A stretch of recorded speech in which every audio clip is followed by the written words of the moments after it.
Assalamualaikum warahmatullahi wabarakatuh. Kembali lagi di channel YouTube Admin SP bersama saya, admin Facebook info seputar Presiden. Terima kasih buat sahabat yang sudah subscribe channel YouTube ini, dan buat yang belum subscribe jangan lupa klik tombol subscribe agar channel ini terus berkembang dan bisa berbagi informasi bermanfaat setiap harinya. Akhir-akhir ini banyak yang mengeluhkan tagihan listrik membengkak. Ada pula yang mengaitkan ini dengan berlakunya subsidi listrik daya 450 VA dan juga 900 VA. Pada kesempatan kali ini saya akan meluruskan informasi tersebut, dan kebetulan saya salah satu warga negara Republik Indonesia yang tidak mendapatkan subsidi listrik. Saya di rumah memakai listrik prabayar daya 1300 VA. Setiap bulan saya membeli token listrik seharga Rp200.000 dan dapat 124 kWh. Biasanya pulsa listrik Rp200.000 tersebut cukup untuk sekitar 40 hari. Itu artinya bisa untuk lebih dari 1 bulan. Dan di saat pandemi COVID-19 ini ada sedikit perubahan. Yang tadinya habis dalam waktu sekitar 40 hari, sekarang habis dalam waktu 35 hari. Perubahan ini menurut saya wajar, karena anak saya ada kegiatan belajar di rumah dan TV juga sering menyala. Untuk peralatan listrik di rumah saya ada TV, kulkas, mesin cuci, magicom untuk menanak nasi, dan juga sanyo pompa air sumur.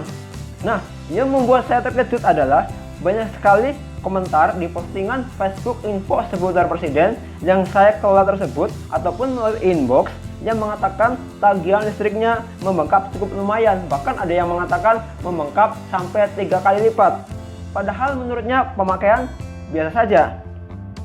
Mayoritas keluhan tersebut datang dari mereka yang memakai listrik pasca bayar atau masih memakai meteran lama, yang biasanya pencatatan meterannya dilakukan oleh petugas PLN. Di sosmed sendiri tidak sedikit pula berseliweran yang berprasangka bahwa kenaikan tagihan listrik tersebut untuk menutupi subsidi, alias menurutnya PLN memberlakukan subsidi silang ke pelanggan. Nah, kalau memang demikian, harusnya saat saya membeli token listrik ada kenaikan. Soalnya saya juga masuk dalam golongan non subsidi. Tapi kenyataannya seperti yang saya jelaskan tadi, harga token dan jumlah kWh yang saya beli sama dan tidak naik. Ini sama persis seperti penjelasan PLN yang beberapa kali mengatakan bahwa listrik tidak ada kenaikan. Bahkan untuk listrik bersubsidi, kita ketahui di musim COVID-19 ini listrik daya 450 Watt digratiskan dalam beberapa bulan, dan yang 900 bersubsidi juga mendapatkan diskon. Menurut PLN, kenaikan tagihan listrik pelanggan terjadi karena adanya kenaikan pemakaian dari pelanggan itu sendiri. Sebagai informasi, pada bulan Mei 2020, petugas pencatatan listrik sudah diizinkan kembali melakukan pencatatan meter secara langsung ke rumah pelanggan pasca bayar untuk tagihan rekening bulan Juni 2020. Lalu, apakah mungkin ada kesalahan pencatatan oleh petugas PLN?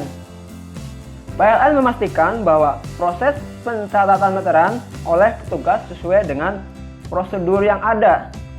Saat melakukan pencatatan, meteran difoto untuk menjadikan barang bukti. Pastinya ada juga kendala yang dialami oleh para petugas tersebut.